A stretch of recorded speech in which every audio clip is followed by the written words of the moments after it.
अपने हुजरा अनवर की तरफ। सहाबाई कराम का जमे गफीर था और बातें चल रही थी, और बातें चलती चलती अंबिया की बातें शुरू हो गई।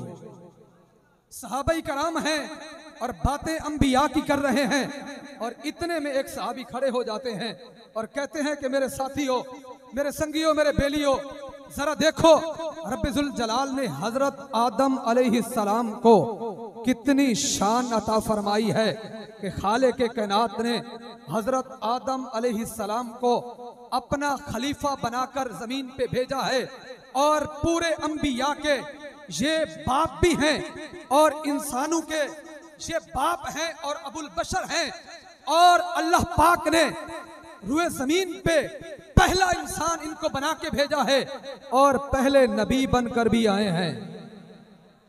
वो सहाबी बैठे, दूसरे खड़े हो गए, कहने लगे अल्लाह ताला ने हजरत नूह अलैहिस्सलाम को बड़ी शान अता फरमाई है। ये वो नबी हैं जो जमीन वालों की तरफ नबी भी हैं और पहले रसूल भी बनकर आए हैं, और इनको आदम सानी यानी दूसरा आदम भी कहते हैं। जब वो बैठे, तीसरे सहाबी खड़े हो गए, कहने लगे यारो सबकी शान बड़ी अजीम है, जरा ये तो देखें अल्लाह ताला ने हजरत इब्राहीम अलैहिस्सलाम को अपना खलील बनाया है। अल्लाह पाक ने हजरत इब्राहीम अलैहिस्सलाम पर नमरूद की इतनी बड़ी आग को बाग बना दिया, और इब्राहीम अलैहिस्सलाम को रब्बुल जलाल ने अपना खलील बनाया है। जब वो बैठते हैं, एक और सहाबी खड़े हो जाते हैं, वो कहते हैं सबकी शान बड़ी अजीम है, सारे अंबिया कमाल रुतबा रखते हैं, जरा ये तो देखो हजरत मूसा अलैहिस्सलाम को अल्लाह पाक ने अपना कलीम बनाया है, उनके साथ हम कलामी की है, और अल्लाह पाक ने मूसा अलैहिस्सलाम को जो है वो लाडला नबी बनाया है। और कुरान करीम के अंदर जितने भी अंबिया के तज़किरे हुए, नाम आए, सबसे ज्यादा जिक्र कुरान पाक में मूसा अलैहिस्सलाम का आया है। जब वो साहबी बैठे, एक और साहबी खड़े हो गए, क्योंकि मजमा सहाबा का था, सहाबा का था, और सहाबा जब भी बैठते थे या तो जिक्र खुदा करते थे या फिर जिक्र मुस्तफा करते थे। सिर्फ तौहीद का जलसा तो नहीं होता था ना कि नबी का नाम आ जाए तो शिरक हो जाएगा, बिदअत नहीं, बल्कि ये सहाबा का जलसा था। एक और सहाबी खड़े हुए, कहने लगे संगियों, बेलियों, दोस्तों, अल्लाह पाक ने हजरत ईसा अलैहिस्सलाम को कितनी शान अता फरमाई है। अल्लाह पाक ने बगैर बाप के ईसा अलैहिस्सलाम को बनाया है, और अल्लाह पाक ने ईसा अलैहिस्सलाम को रूहुल्लाह का लक़ब अता फरमाया है, और अल्लाह पाक ने ईसा अलैहिस्सलाम को जिंदा आसमानों की तरफ उठाया है। जब वो सहाबी बैठे, इतने में मेरे और आपके आका तशरीफ ले आए। आका, हमारे मौला रब्बुल जलाल के महबूब तशरीफ लाए। सामीन मुकर्रम, अल्लाह अल्लाह मुसलमानों, इमामुल अंबिया के गुलामों, जब अल्लाह के महबूब अलैहिस्सलाम तशरीफ लाते हैं, आप फरमाते हैं मेरे सहाबा, तुमने अंबिया की तारीफें की हैं, तुमने कहा है आदम खलीफतुल्लाह हैं, आदम भी बरहक हैं, आदम अलैहिस्सलाम अल्लाह के खलीफा हैं। तुमने कहा नूह नजीजुल्लाह हैं, वाकई नूह अलैहिस्सलाम भी नूह नजीजुल्लाह हैं। तुमने कहा इब्राहीम खलीलुल्लाह है, वाकई इब्राहीम भी खलीलुल्लाह हैं। तुमने कहा मूसा कलीमुल्लाह है, वाकई मूसा अलैहिस्सलाम अल्लाह के कलीम है। तुमने कहा हजरत ईसा रूहुल्लाह है, वाकई ईसा अलैहिस्सलाम रूहुल्लाह है। जरा ये तो देखो, सारे नबी का, सारे अंबिया का रुतबा बड़ा कमाल है, लेकिन ये देखो, अला व अना हबीबुल्लाह, मैं अल्लाह का महबूब बनकर आया हूँ, मैं अल्लाह का महबूब बनकर आया हूँ। और महबूब कौन होता है? बरेली के ताजदार की तरफ चलते हैं। हजरत अशाह इमाम अहमद रजा खान मुजद्दिद दीन मिल्लत, आप फरमाते हैं खुदा की रजा चाहते हैं दो आलम। फरमाया कि जितने भी इस रुए जमीन पर तशरीफ लाए या आसमानों पर रहते हैं, सारे चाहे जिन हैं या बशर हैं या कोई छोटे रुतबे वाले हैं या बड़े रुतबे वाले हैं, हर एक ये चाहता है कि रब्बे जुल जलाल राजी हो जाए। जुल जलाल चाहता है मेरा महबूब राजी हो जाए। खुदा की रजा चाहते हैं दो आलम, खुदा की रजा चाहते हैं दो आलम। अरे खुदा चाहता है रजाए मोहम्मद, खुदा चाहता है। अल्लाह के महबूब अलैहिस्सलाम ने फरमाया, ऐ मेरे सहाबा, मैं अल्लाह का महबूब बनकर आया हूँ, लेकिन ये भी सुनो, अना अव्वलु हामिलु लिवाइल हम्द यौमल क़ियामा। फरमाया वला फखरा, क़यामत के दिन रब्बे जुल जलाल की हम्द का झंडा जिस नबी के हाथ में होगा वो कोई और नहीं होगा बल्कि तुम्हारा ही आका होगा। फरमाया क़यामत के दिन खालिक़ कायनात की हम्द का झंडा मेरे हाथ में होगा और आदम अलैहिस्सलाम से लेकर ईसा अलैहिस्सलाम तक सारे नबी मेरे उस झंडे के नीचे होंगे। फरमाया व अना अव्वलु शाफिइन व अव्वलु मुशफ़्फ़इन यौमल क़ियामति वला फ़खरा।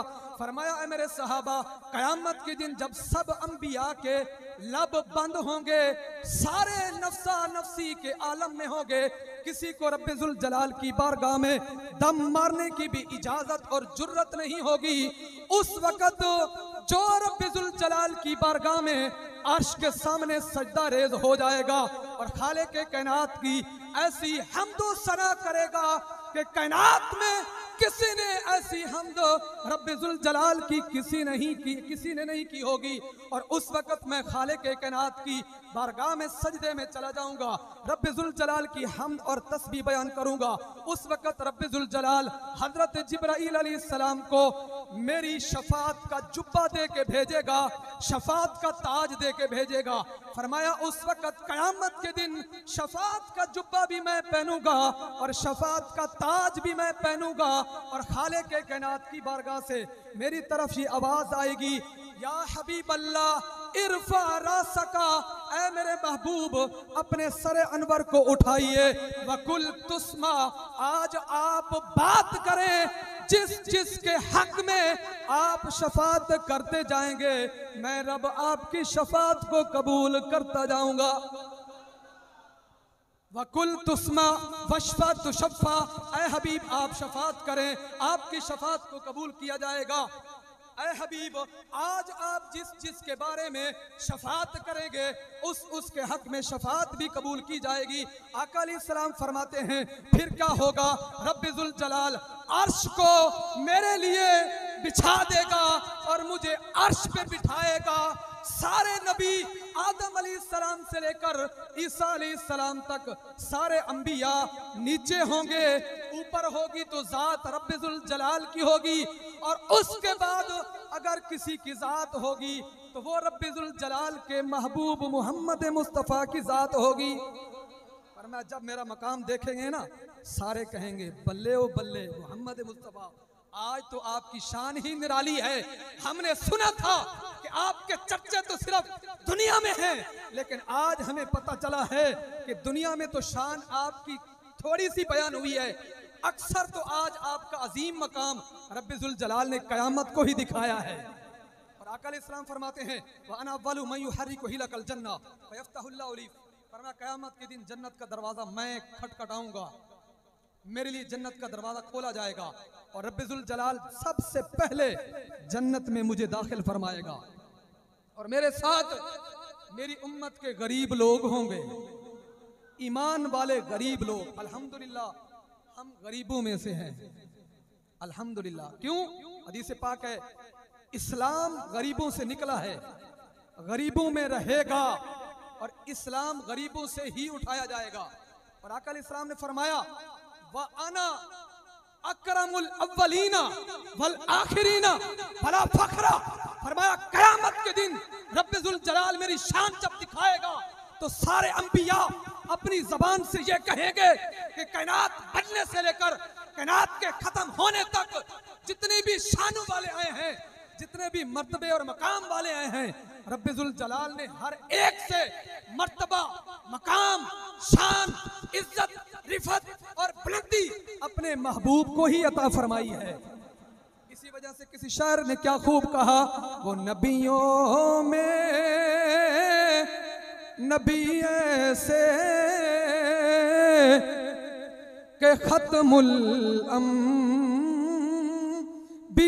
ठहरे। मेरे साथ मिलके बड़े आखिरी शेर है। वो नबियों में नबी से के खत्मुल अंबिया ठहरे। अरे हसीनों में हसीए से के महबूबे खुदा ठहरे।